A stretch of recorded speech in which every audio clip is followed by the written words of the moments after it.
So, wanted to make a video on I know I made a video on the vision of the living room library, and again, this is our rookie year. This is our first year.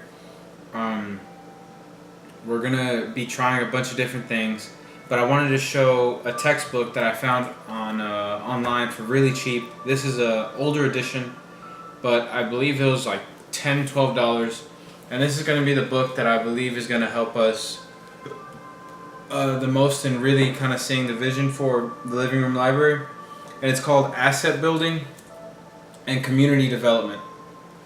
So to build up our neighborhood, I figured this book would be really helpful. Asset building, I think, kind of is goes in line with entrepreneurship. I believe it's kind of really similar. In entrepreneurship, the asset that you're building is the business, which then brings in profits. But the second component, the community development, I believe that's what we're going to be doing. I don't know how it's going to be like with online stuff, but I know just going through the first chapters, some of the first notes that I started taking on the side, the first chapter was called The Role of Assets in Community-Based Development. Some of the notes that I started writing were the needs of a community are political freedoms, economic facilities, social opportunities, transparency guarantees, protective security. So it goes into that. What development isn't.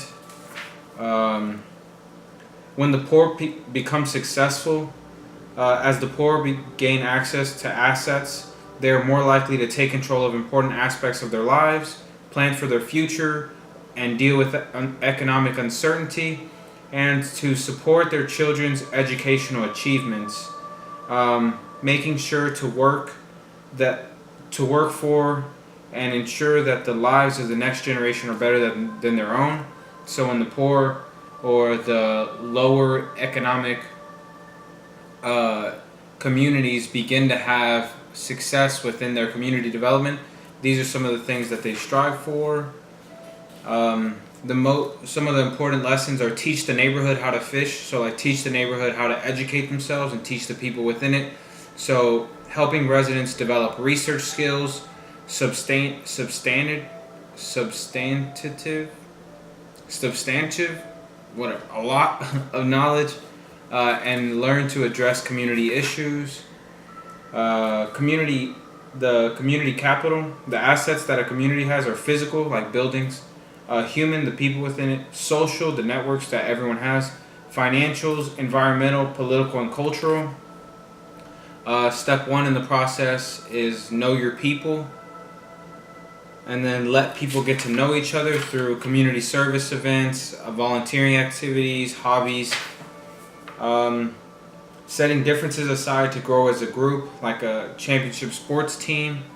Have the neighborhood help create the vision for the future of the neighborhood. We could, in Baytown and Craigmont, we can try to reach out to maybe like the Baytown Rotary. There's a couple approaches. There's a self-help where we learn to help ourselves. There's technical assistance, which is really getting everyone the info that maybe we are lacking. And then conflict, helping people find a way to get more into power, getting the underrepresented heard by those in power, so like in politics. And then the summary for the first chapter was what community gives us. The community offers a place for people to learn the value of cooperation and civic virtue. So this book, I believe, is going to be very helpful in our long-term vision and journey of trying to build up the neighborhood. But just wanted to make a quick intro video to show that this might be the textbook that we use, along with some entrepreneurship principles. But it was added to the library recently. Wanted to make a video about it, and hopefully once we're all back in town, or once I'm back in town and we all have a little bit of time, we can talk about it more and get a couple of things, the vision stuff, worked on. So, alright, thanks.